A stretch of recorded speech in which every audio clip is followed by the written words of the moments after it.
Ora, irmãos, não quero que ignoreis que os nossos pais, no passado, os que nos precederam na fé, estiveram todos sob a nuvem, no deserto, para que tivessem sombra quando caminhassem e tivessem direção, porque a nuvem os conduzia. Também quero que lembreis que todos eles passaram pelo Mar Vermelho, a pé enxuto. E aquilo foi uma manifestação metafórica de uma espécie de batismo. Foram batizados assim na nuvem, porque chovia da nuvem, e eles recebiam aspersão de água, tanto quanto foram batizados no mar, atravessando a pé enxuto. Quem ficou imerso nas águas do mar foi Faraó com o seu exército. Eles passaram a pé enxuto. O batismo é o signo de uma travessia pelo inatravessável que só a fé realiza em nós. Assim eles foram batizados com respeito a Moisés, naquelas simbolizações antigas. Nós estamos tomados de convicções e de entendimentos e de significados muito mais fortes e profundos, todavia. Todos eles também comeram de um só manjar espiritual, do maná. E todos eles beberam da mesma fonte espiritual, porque bebiam de uma pedra espiritual que os seguia, e a pedra era Cristo. Quantas vezes no deserto, da rocha, da penha, brotou água, e eles foram dessedentados. Isso no deserto. Nós hoje bebemos de uma fonte que não está mais fora de nós. Ela brota de dentro de nós e jorra para a vida eterna ininterruptamente. Entretanto, Deus não se agradou da maioria deles. Entretanto, apesar do batismo, dos batismos, das providências divinas, de tudo quanto receberam de graça por misericórdia, não conseguiram viver uma vida que gerasse, que produzisse, que desse o fruto da gratidão, nem da verdade, nem da fidelidade, nem da sinceridade, de modo nenhum.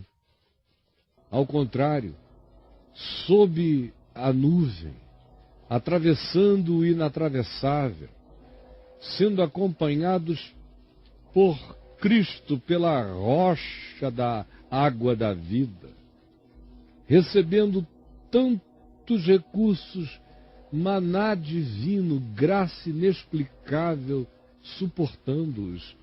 Todavia, o coração deles não se convertia. Como da maioria de nós aqui, numa situação muito mais grave. Batizados, selados, instruídos, ou dizem que sim, no entanto, o coração não se converte jamais. Esta foi a razão pela qual eles ficaram prostrados no deserto. Esta é a razão pela qual eles ficaram prostrados no deserto. Como muitos aqui entre nós estão caindo no deserto, tropeçando na sua própria ingratidão, tropeçando na cegueira do seu entendimento, tropeçando na incapacidade de darem fruto digno de arrependimento, de reconhecimento, de consciência grata em Deus.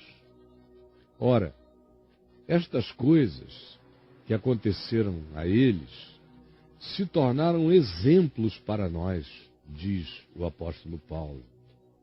Estas coisas que aconteceram a eles são exemplos para nós, a fim de que não cobicemos as coisas más, como eles cobiçaram, e se encheram de desejo cobiçoso, e se tomaram por fantasias delirantes de cobiça. Naquele deserto apaixonaram-se por miragens. Por isso, ficaram prostrados no deserto. Além disso, não façais como eles, pois eles se tornaram idólatras. Não vos façais, pois, idólatras como alguns deles. Porquanto está escrito, o povo assentou-se para comer e beber e levantou-se para divertir-se. A grande idolatria, maior do que a do bezerro de ouro, é a idolatria desse estilo de vida que só vai do prato à boca, do prato à boca. Desse estilo de vida que vai apenas do estômago à genitália. Que vai só do que entra pela boca àquilo que pode significar o meu hedonismo de diversão, de busca, de culto ao prazer. Como aconteceu com eles, idólatras de hedonismo, de prazer e de uma existência que se esgotava nas limitações dos sentidos do que ia do prato à boca, do prato à boca, do prato à boca e só até aí. Além disso, não pratiquemos imoralidade, como alguns deles o fizeram, e viciaram-se na transgressão. Amaram o que não podia ser feito na luz, nem vivido com integridade, nem assumido diante de todos. Eles amaram e se apaixonaram pela sombra. Como alguns deles o fizeram, e por isso caíram milhares deles no deserto por causa do compromisso e da entrega a isso que se cultua na sombra, a imoralidade. Nem ponhamos o Senhor nosso Deus à prova, tentando a Deus, como alguns deles já fizeram. E lembrem-se, morreram pelas mordeduras das serpentes abrasadoras no deserto.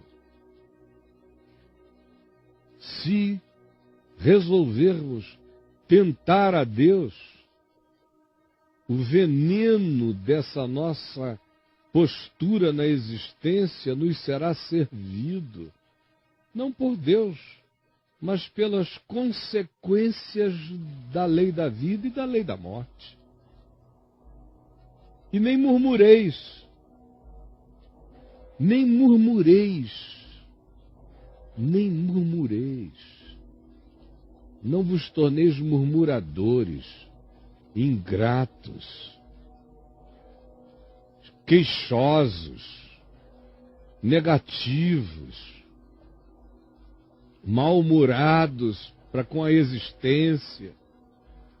Não vos torneis assim, como alguns deles murmuraram, e acabaram que expuseram-se à possibilidade de que a murmuração os destruísse.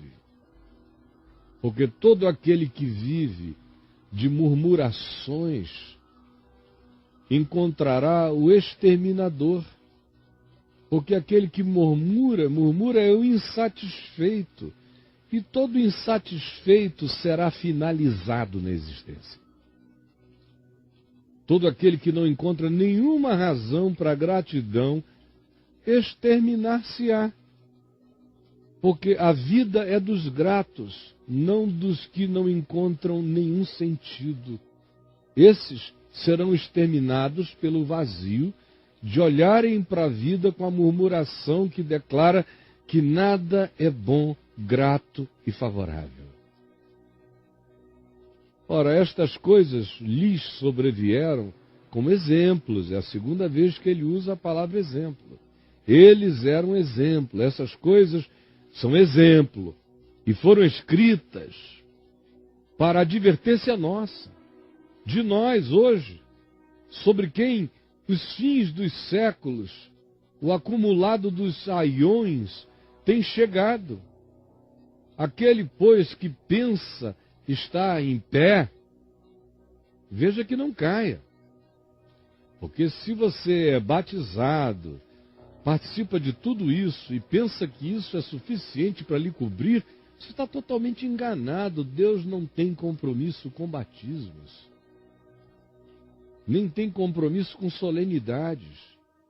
O compromisso divino é com o que seja espírito e verdade, sinceridade, consciência, lucidez da alma, que recebe tanto e não pode fingir que não tem recebido tanto. Por isso, aquele que está em pé, veja que não se torne como eles se tornaram, cobiçosos, com a vida apequenada pelas idolatrias diminutivas do significado da existência, apaixonados pela transgressão, por aquilo que não se pode fazer na luz, mas apenas na sombra, na escuridão, no engano, ou botando Deus à prova, tentando a Deus, provocando a Deus, brincando contra o sentido da vida, ou murmurando, com ingratidão, porque estas coisas são exemplo de que quem assim vive, escolhe assim existir, viverá com as consequências da sua própria escolha. E eu repito, não é nenhum dedo esmagador de Deus sobre nós que somos o que não existe, o que não é.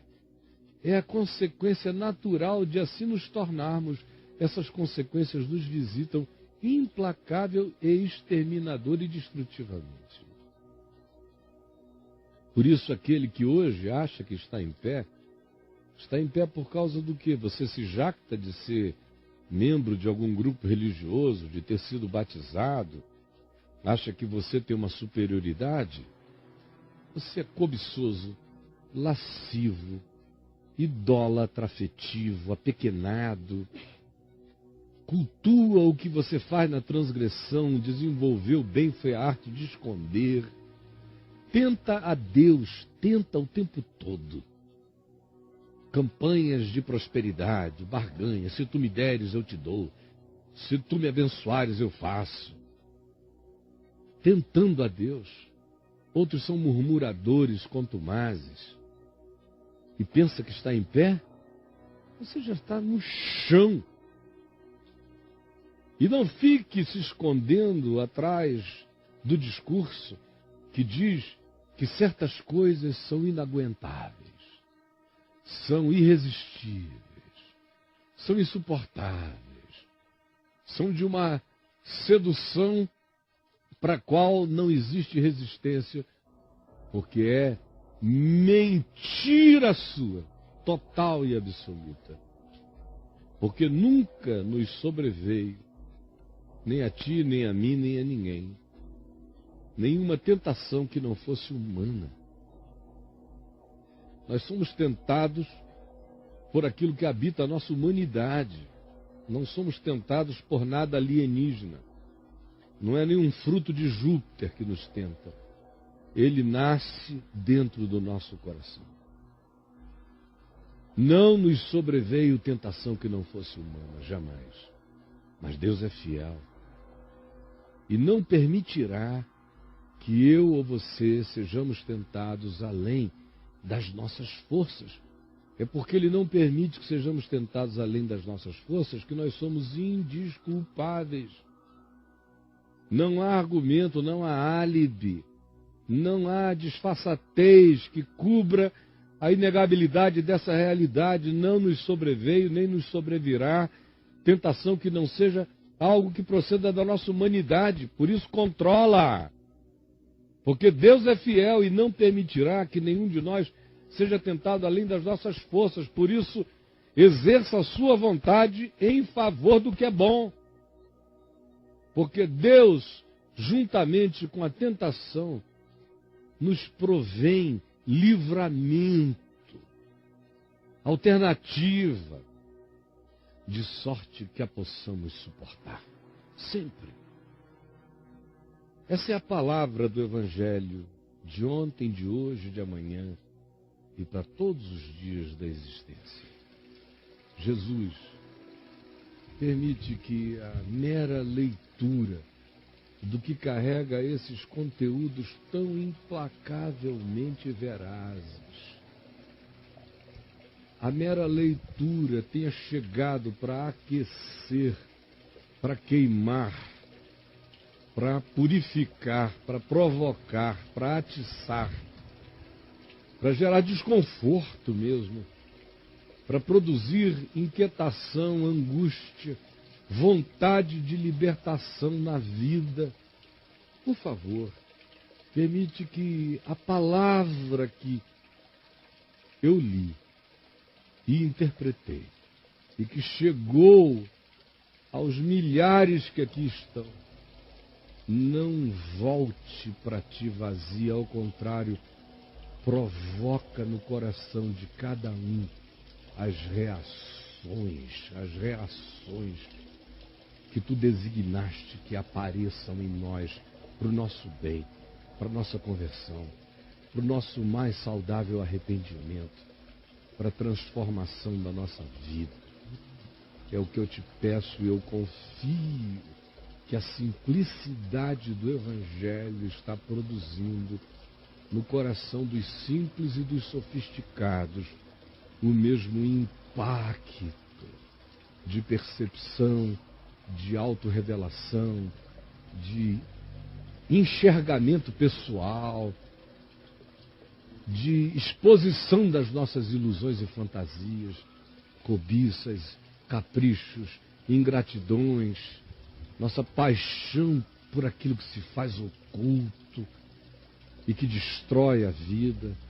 Por favor, abre o nosso entendimento para que nós sejamos salvos de nós mesmos, porque nós somos o nosso mais tenebroso inimigo, especialmente quando andamos na nossa idiotice que não quer converter-se.